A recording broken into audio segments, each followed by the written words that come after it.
Okay, so we're back here in the backyard with George from Turnkey Micros. And you know, I brought George over to check out my father-in-law's plants. I mean, they're looking pretty good, eh?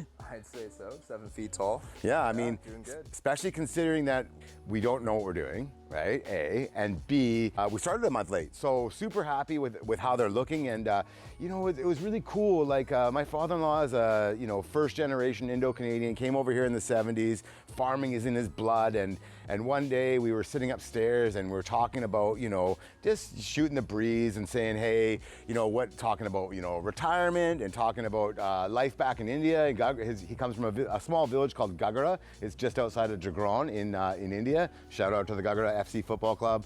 Played a few matches with those guys, really awesome group. I think for him, he's one of these guys that, you know, he'll never really wants to actually retire, right? Mm-hmm. So I wanted to kind of find something that I could kind of transition him into. It's kind of sort of like retirement, but it doesn't feel like retirement. And so when I said, hey, let's grow some cannabis plants in the backyard, thinking he was gonna be like, oh no, we're not doing that. But he is a big Real Heal fan, so he's used cannabis products and he's comfortable with the product itself. And he's like, no, yeah, let's do it for sure. Go get them. So of course I reached out to some my friends in the industry, got myself some pretty nice clones, and here we are. So the reason I talk about this, and certainly I know my father-in-law is represent a generation of Indo-Canadian farmers that came over here, and we've got a lot of family over in the mainland with blueberry farms and that sort of thing. And they're always asking me, how can I get into the space? And I always refer them to George from Turnkey Micros because he has the ALR solution. People think that you can't do it on ALR land.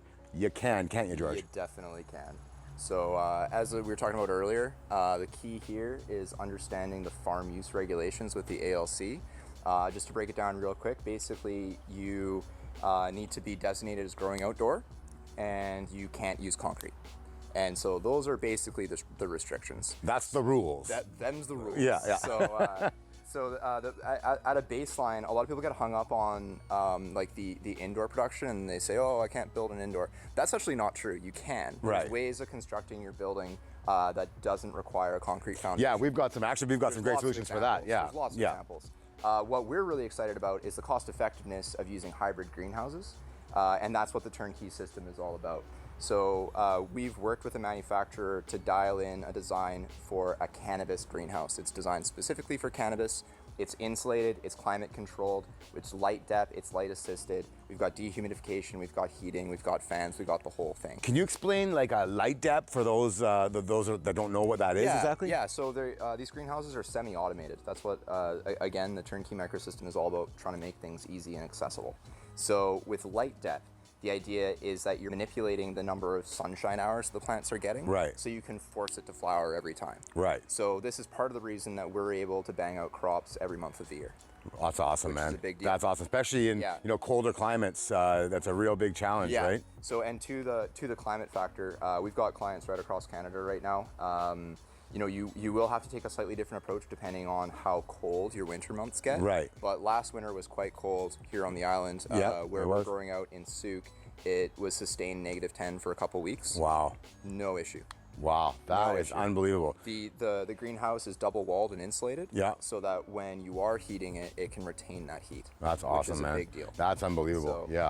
So we're able to take what should be, you know, in a traditional sense, a seasonal approach, and turn it into a year-round factory. Again, while following the ALR farm use rules, and just making the best of what the province has given us. As awesome, you mentioned earlier, Justin, a lot of people are hung up on the restrictions of ALR, but there's a lot of allowances as well, and we want to focus on what is possible. Right. And there's a lot of things that are possible. And maybe touch again on the advantages of working in an ALR environment, like you know, like the lack of. I don't think you really need a building permit for that, do you? It depends what jurisdiction you're in. Okay. But generally speaking, because the province has already defined the land use, so for what's allowed, right? Very often you can bypass municipal process. That's awesome. So long as you can show that you're following the ALC's rules for farm use, right, you can go and do it. Right. And again, like ALR is a huge portion of the province. Yeah, 100%. There's probably a lot of viewers that have ALR property. There are, and I know you're out there. You've called me.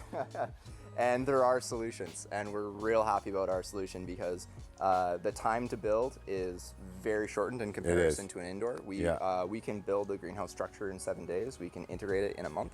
That's awesome. Is that, you know, that's awesome. The time from start to operation is very, very short.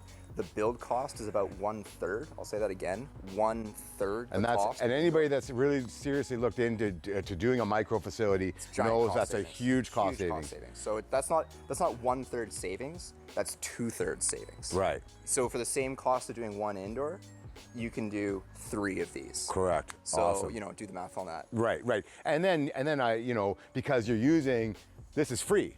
Yeah. Right? This is free, right? And are you using LED lighting setups, or are you using like high pressure sodium? We use everything. So it's truly a hybrid approach. Okay. So yes, we're taking advantage of the sun. Yep.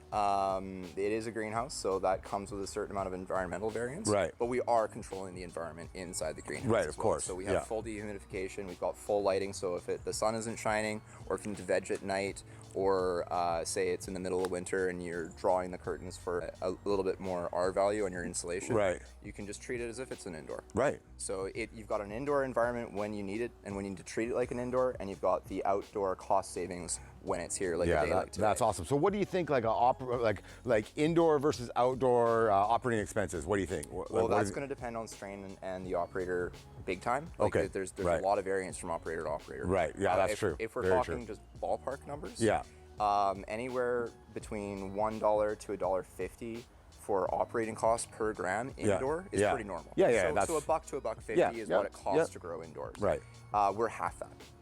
So, you know, again. So even if you, So even if you're growing a product that ultimately is what we would call in the illicit world a trip or a high trip, right? Yeah. And you're getting that, $2.50, $3 a gram mark into the wholesale or into your processor or what have you. Still making some good money, aren't you? Absolutely, and I'm not talking down indoor production. Yeah. Again, like our whole mantra here is making things accessible. Right. So a big piece of the accessibility is making sure that it's within the financial reach of everyone that we work with. Right. And that was a big factor for us. Like we weren't able to spend $1 million. Yeah, and we simply weren't able to do it. There's tons of people that are right in your world there, man. Yeah. So I mean, what Turnkey Micro is all about is mapping out the steps of transitioning into the legal industry, sharing it with all you guys, and giving you the systems that will allow you to actually get in and stay profitable and stay successful once you are in. That's awesome, so man. This, this is the equipment, this is the system, this is the growing method. It's literally a turnkey micro, it's right? a turnkey micro. That's awesome. Yeah. Well, thanks a lot, George. In fairness, George and my companies we've run parallel paths, and this is what I really love about the cannabis sector is that we always trade notes, though. We do trade notes, and that's what's cool about like